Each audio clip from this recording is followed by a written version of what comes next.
Welcome to Abhinav Bharat. నేను journalist Ravichandra.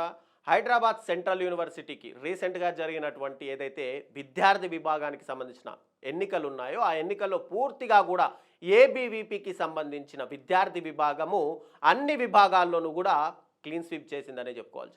ఇక్కడ ABVP ఎస్ఎల్విడి కూటమి కలిపి అన్ని సెంట్రల్ ప్యానెల్ పోస్టుల్ని కైవసం చేసుకుంది. అయితే కూటమికి చెందినటువంటి ఇక్కడ శివ పాలెపు అధ్యక్షుడిగా ఎన్నికైతే తర్వాత ఏబీవీపీ కూటమికి చెందినటువంటి శృతి ప్రియ ప్రధాన కార్యదర్శిగాను, సౌరభ్ శుక్ల ఇక్కడ సంయుక్త కార్యదర్శిగా విజయం సాధించారు. ఇక వీనస్ జ్వాలా సాంస్కృతిక క్రీడా కార్యదర్శులుగా ఈలో గెలుపొందారు. ఈ ఎన్నికల్లో మొత్తం 81% కన్నా ఎక్కువ ఓటింగ్ నమోదైతే దాంట్లో ఎస్ఎఫ్ఐకి సంబంధించి ఎన్ఎస్యుఐల పైన ఏబీవీపీ ఇక్కడ స్పష్టమైన ఆధిక్యత ప్రదర్శించింది. ఏదైతే రీసెంట్గా జరిగినటువంటి మనం ఒక్కసారి చూస్తే కనుక ఇక్కడ క్లీన్ స్వీప్ చేయడం ఒక ఎత్తు అయితే పూర్తిగా కూడా ఏదైతే ఈ ఎన్నికల్లో ఎన్ఎస్యుఐ కాంగ్రెస్ పార్టీకి సంబంధించిన ఎన్ఎస్యుఐ విద్యార్థి విభాగము దీంట్లో పోటీ చేస్తే నోటా కంటే పూర్తిగా తక్కువ ఓట్లను ఇక్కడ ఎన్ఎస్యుఐ వచ్చింది. ఇక్కడ వైస్ ప్రెసిడెంట్కి సంబంధించి శామ్యూల్ పోటీ చేస్తే ఆయనకు 240 ఓట్లు వస్తే నోటాకు 301 ఓట్లు వచ్చాయి. అంటే నోటా కంటే తక్కువ ఇక్కడ ఆధిక్యత సాధించారు. ఇక ప్రణవ్ ఆది చూసుకుంటే కనుక టోటల్గా 175 ఓట్లు వస్తే నోటాకు వచ్చేసి ఇక్కడ 264 ఓట్లు వచ్చాయి. టోటల్గా అంటే ఈ ఎన్ఎస్యుఐ ఏదైతే రీసెంట్గా జరిగినటువంటి ప్రతిష్టాత్మకమైనటువంటి ఢిల్లీ యూనివర్సిటీ విద్యార్థి సంఘం ఎన్నికల్లో ఎప్పుడైతే ఏబీవీపీ విజయం సాధించిందో ఆ తర్వాత ఇప్పుడు జరిగినటువంటి హెచ్సియు కూడా ఏబీవీపీ గెలుపొందడం పైన కూడా బీజేపీ శ్రేణులు అయితే ఒక్కసారిగా హర్షం వ్యక్తం చేశారు. ముఖ్యంగా ఏదైతే ఇది టోటల్గా రాహుల్ గాంధీకి ఒక ఎదురు దెబ్బ అనే చెప్పుకోవాలి. ఆయన రీసెంట్గా ప్రతి బహిరంగ సభలో మాట్లాడుతూ జెన్జీ యువత ఇక్కడ రాబోయే రోజుల్లో పార్టీని తిరస్కరిస్తుందని చెప్పి ఆయన ప్రతి బహిరంగ సభలో కూడా చెప్తూ వచ్చాడు. కానీ ఇక్కడ యువత మాత్రం మోడీ బీజేపీ వెంటనే ఉంది అని చెప్పి వాళ్ళైతే ఎన్నికల ద్వారా మరోసారి నిరూపించారనే చెప్పవచ్చు.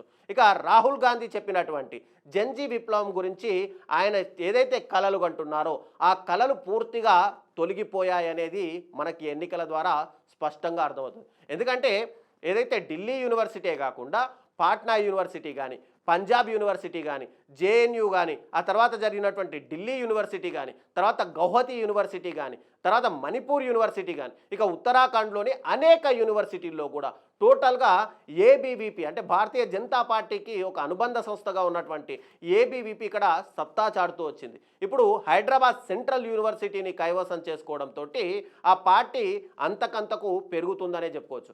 అయితే హైదరాబాద్ సెంట్రల్ యూనివర్సిటీ ఏదైతే భూముల వేలంపాట రేవంత్ రెడ్డి గవర్నమెంట్ అధికారంలోకి వచ్చిన తర్వాత భూముల వేలంపాట మెయిన్గా ఈ ఎన్నికలపైన స్పష్టంగా కనిపిస్తుంది. 400 ఎకరాల భూమిని రాష్ట్ర మౌలిక సదుపాయాల కోసము ఒక సంస్థకు కేటాయిస్తూ ప్రభుత్వం ఉత్తర్వులు జారీ చేయడంతో ఈ భూమిని అభివృద్ధి చేసిన ఐటీ సంస్థలకు విక్రయించడానికి ఇక్కడ టీజీఐఐసి ఒక ప్రణాళికను చేసుకుంది. అయితే ఈ ప్రణాళిక ప్రకారమే ఎప్పుడైతే విద్యార్థులు టోటల్గా యూనివర్సిటీలో జీవ వైవిధ్యం ఉన్న వాటి జోలికి రావద్దని చెప్పి విద్యార్థి సంఘాలు ఒక్కసారిగా యూనివర్సిటీలో ఆందోళన చేసిన విషయం మనకందరికీ తెలుసు. భూముల వేలాన్ని ఎట్టి పరిస్థితుల్లోనూ అడ్డుకుంటామని చెప్పి ఎన్నో ధర్నాలు చేశాయి, రాస్తారోకోలు చేశాయి. భూముల వేలాన్ని తక్షణమే నిలిపేయాలని చెప్పి కూడా విద్యార్థులప్పుడు డిమాండ్ కూడా చేశారు. ఇక వర్సిటీ భూమిలో మనం చూసుకుంటే కనుక సోషల్ మీడియాలో కూడా ఎన్నో వీడియోలు సర్క్యులేట్ అయ్యాయి. ఆ మధ్య వేలాది చెట్లు, పక్షులు, రకరకాల జంతువులు, 100 సంవత్సరాల నాటి శిలలు కూడా ఉన్నాయని చెప్పి వాటిని కాపాడాల్సిన బాధ్యత ఇట ప్రభుత్వాలపైనే ఉంది అని చెప్పి ఇక్కడ విద్యార్థులు కూడా పెద్ద ఎత్తున ఉద్యమాలు కూడా చేస్తూ కూడా అప్పట్లో హెచ్చరించారు. కాకపోతే ఈ ఎన్నికలు ఏవైతే జరిగాయో ఆ ఎన్నికలు ఇక్కడ యూనివర్సిటీ భూముల వేలంపాటకు పూర్తిగా ఇక్కడ అగెనెస్ట్గానే జరిగాయి. కాంగ్రెస్ పార్టీని పూర్తిగా విద్యార్థి సంఘాలు వ్యతిరేకించాయి అనేది మనకు అర్థమవుతుంది. ఇక భారత్లో జన్జీవన్ మూవ్మెంట్ వస్తుంది, అందుకు మా పూర్తి సహకారం ఉంటుంది అని చెప్పి కాంగ్రెస్ అగ్రనేత రాహుల్ గాంధీ పదే పదే బహిరంగ సభల్లో చెప్తున్నారు. ఏదైతే నేపాల్లో జరిగినటువంటి జన్జీ ఉద్యమంలో ఇక్కడ విద్యార్థులే కీలక పాత్ర. ఇక మొన్న మధ్య జరిగినటువంటి బంగ్లాదేశ్ ఉద్యమాల్లో కూడా ఆయు పట్టు అయినటువంటి వాళ్ళు విద్యార్థులే. ఇక నేపాలీ విద్యార్థులు పాలకుల అవినీతి మీద ఫైర్ అయితే బంగ్లాలోనేమో రిజర్వేషన్ల వ్యవహారంలో వీళ్ళందరూ బగ్గుమన. దీంతో అక్కడి ప్రభుత్వాలు కూడా పూర్తిగా కోల్పోయాయి. అలాంటి సిచ్యువేషనే ఇక్కడ భారత్లో రాబోతుంది.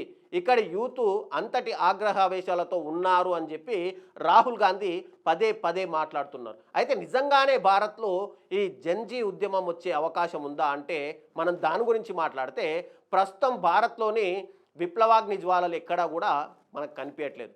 వర్సిటీ టు ఫారెస్ట్ వెళ్ళే యూత్ ఇప్పుడు ఎక్కడా కూడా కనిపించట్లేదు. అంతా క్యాంపస్ సెలక్షన్స్. థర్డ్ ఇయర్లోనే విద్యార్థులను ఆ యూనివర్సిటీలు వస్తున్నాయి, వాళ్ళని తీసుకుంటున్నాయి, ఎగిరేసిపోతున్నాయి ఈ కార్పొరేట్ కంపెనీలు అనేవి. అయితే టాలెంటెడ్ ఉన్న విద్యార్థి ఇక్కడ కోట్లాది రూపాయల ఆఫర్లు కూడా పొందుతున్నారు. దీంతో యూత్లో ఎప్పుడైనా సరే మూన్ ఎట్లా ఉంది అంటే మూడు కౌన్ బనేగా కరోడ్పతి అన్నట్టుగానే ఉంటుంది. ఇక ప్రజెంట్ ఏపీ తెలంగాణ విషయమే మనం మాట్లాడుకుంటే ఏదో సోగా బీటెక్ చేశామా, అమీర్పేట్లో ఒక డిప్లొమా కోర్స్ చదివామా, ఫేక్ ఎక్స్పీరియన్స్ పెట్టామా, యూఎస్ చెక్కేశామా అన్న కోణంలో ఇక్కడ టోటల్గా విద్యార్థులు థింక్ చేస్తున్నారు. సమస్యలు ఇవన్నీ కూడా పట్టించుకునే వాతావరణము విద్యార్థులకు కూడా లేదు. ఇప్పుడు అమెరికాకు చెక్కేసే సిచ్యువేషన్ కూడా లేకపోవడంతో వీరంతా కూడా ప్రస్తుతం ఏదో విధంగా స్థిరపడాలి అని చెప్పి కూడా కొత్త దారులు వెతుకుతున్నారు. బీటెక్ చదివి కూడా ఏం చేసి సంపాదించవచ్చో వాళ్ళు కూడా పరిశీలిస్తున్నారు. కాబట్టి ఇక్కడ టోటల్గా రాహుల్ గాంధీ చెప్తున్నటువంటి జెన్జీ ఉద్యమాలు అయితే ఇక్కడ టోటల్గా దేశవ్యాప్తంగా వచ్చే పరిస్థితి అయితే కనిపించట్లేదు. కాకపోతే యూనివర్సిటీలోని విద్యార్థులు మాత్రం పూర్తిగా కాంగ్రెస్ పార్టీని తిరస్కరిస్తున్నారు అని మాత్రం ఖచ్చితంగా చెప్పుకోవచ్చు. ఇది రాబోయే రోజుల్లో కాంగ్రెస్ పార్టీకి ఒక పెద్ద ఎదురుదెబ్బనే అవుతుంది అని కూడా మనం స్పష్టంగా చెప్పుకోవచ్చు.